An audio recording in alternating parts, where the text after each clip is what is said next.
Oi, pessoal, tudo bem? Continuando o assunto das correntes sociológicas clássicas, vamos falar hoje sobre o marxismo. Na verdade, é a primeira aula sobre o marxismo, ok? É inegável que o marxismo é uma das correntes ideológicas mais influentes no mundo contemporâneo. Influentes no estudo da sociologia, influentes no estudo da história, influentes na economia, influentes na política. Então, realmente, é muito difícil a gente desprezar o papel desse pensamento marxista, da sociologia marxista, nas ciências humanas como um todo, na política contemporânea.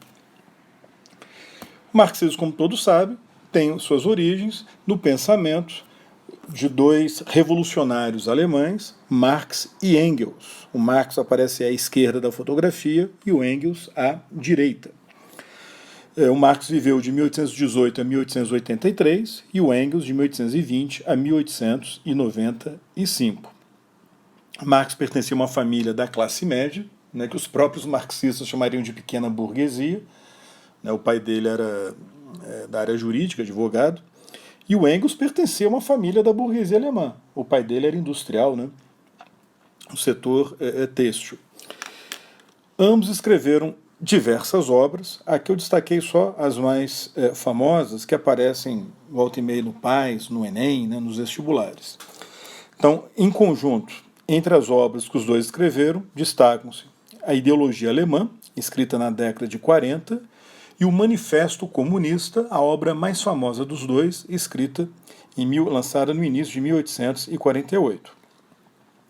O Marx escreveu separadamente, entre outras obras, o 18 Brumário de Luiz Bonaparte, uma das obras mais importantes do Marx a respeito da política, do funcionamento da política contemporânea. Em 1859, a Contribuição à Crítica da Economia Política, onde ele também vai colocar observações fundamentais sobre o seu pensamento, o pensamento dele e do Engels, a respeito do funcionamento da economia, né, da sociedade, da própria história. Em 67, O Capital, a sua obra mais famosa sobre economia. Eu destaquei em vermelho o Manifesto Comunista e o Capital, porque são as duas obras mais importantes, mais famosas. O Engels, em 45, escreveu uma obra importante analisando a condição dos trabalhadores na Inglaterra, a condição da classe trabalhadora na Inglaterra.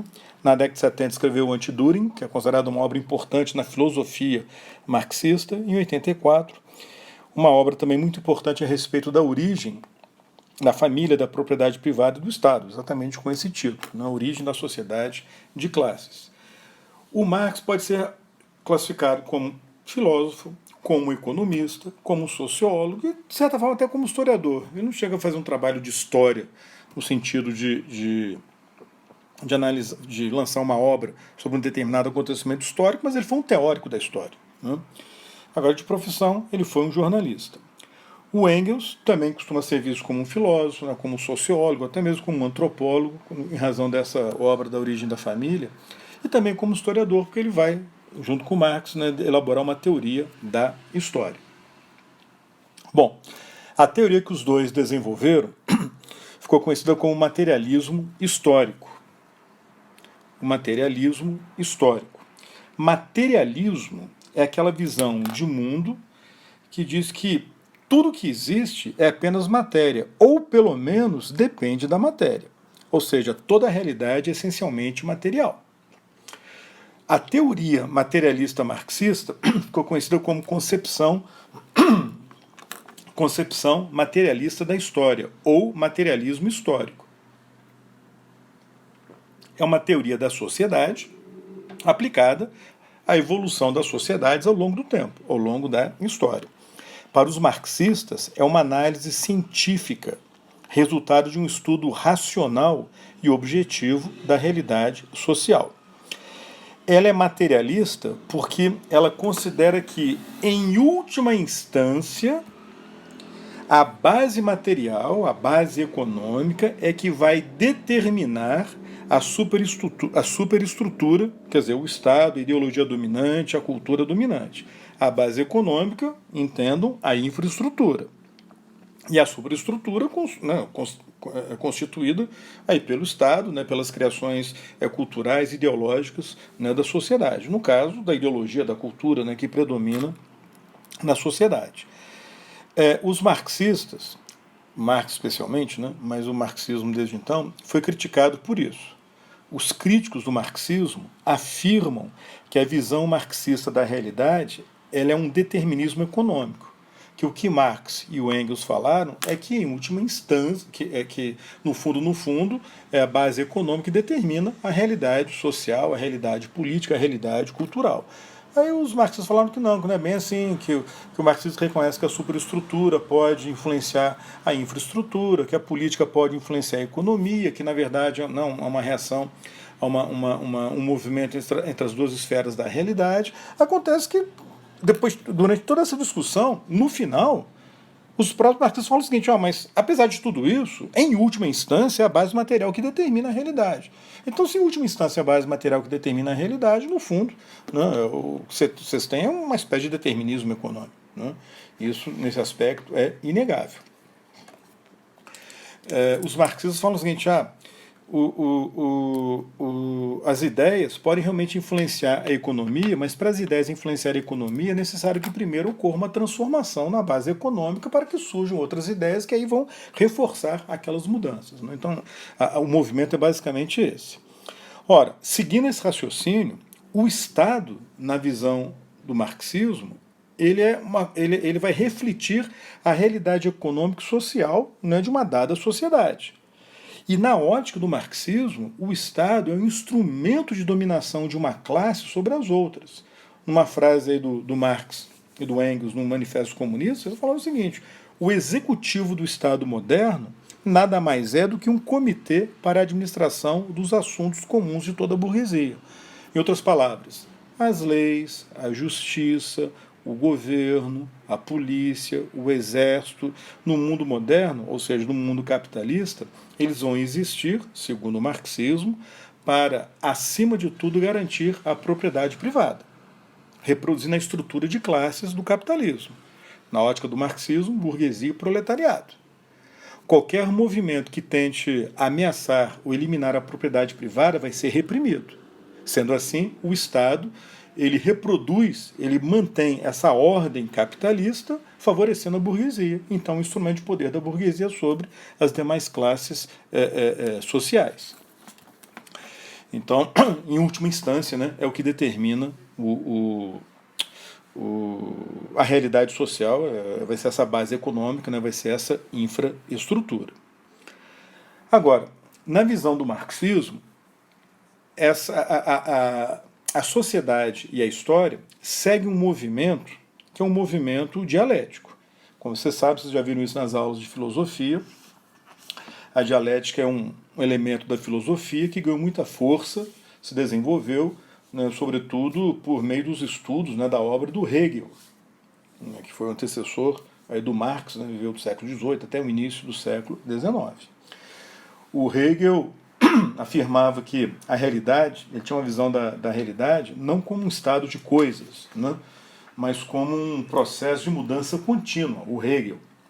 A mudança era causada, segundo Hegel, pelo fato de que toda ideia, o estado de coisas, a tese, contém dentro de si um conflito interno, uma contradição, uma antítese, e que finalmente força a ocorrência de uma mudança, levando a uma nova ideia, um estado de coisas. Esse choque, né, gera uma nova ideia, um outro estado de coisas. A síntese.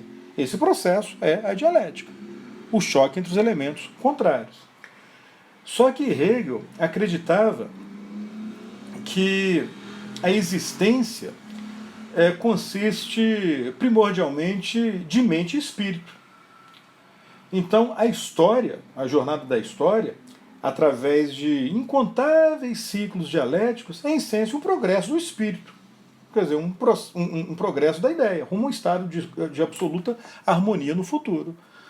O Marx e o Engels, eles inverteram isso.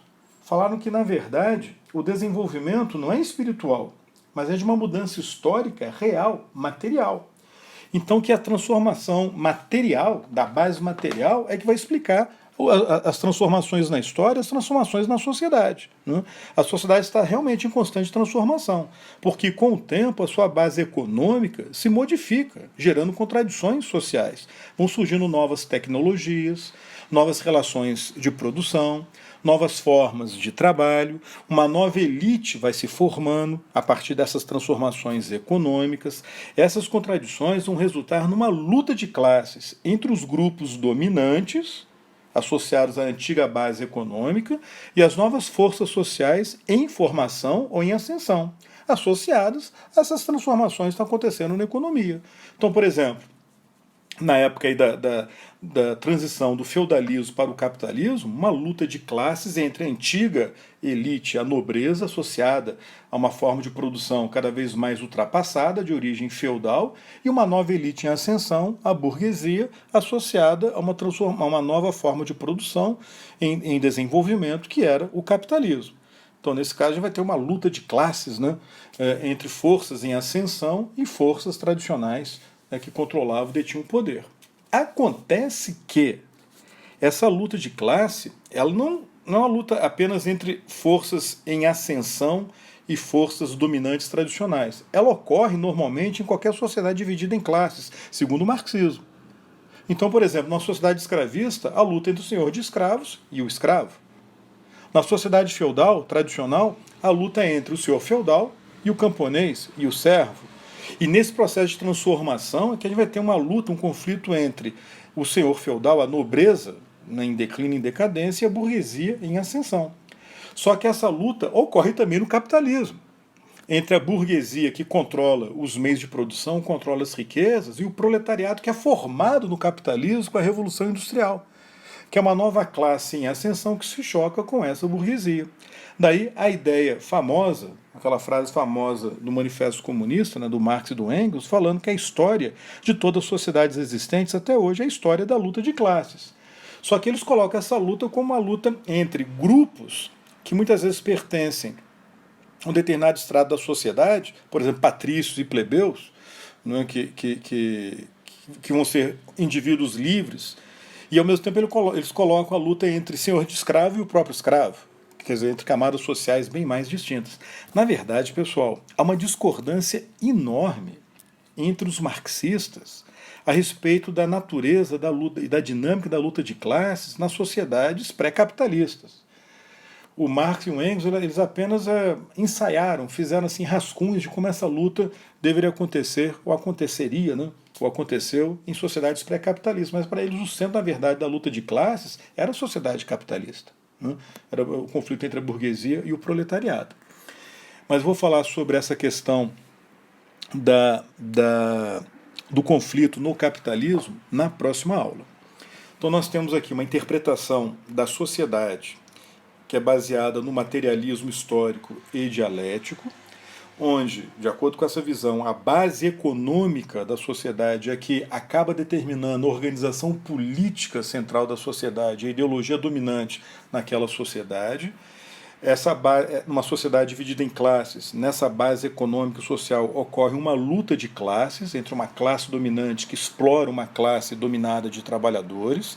O Estado, porém, está a serviço dessa classe dominante e tenta manter a ordem, porém, com o tempo, a economia vai se transformando, uma nova classe vai surgindo que entra em conflito com a classe dominante tradicional, além daquela classe que é explorada, essa nova elite entra em conflito com a classe dominante tradicional, e uma nova forma de produção acaba se desenvolvendo.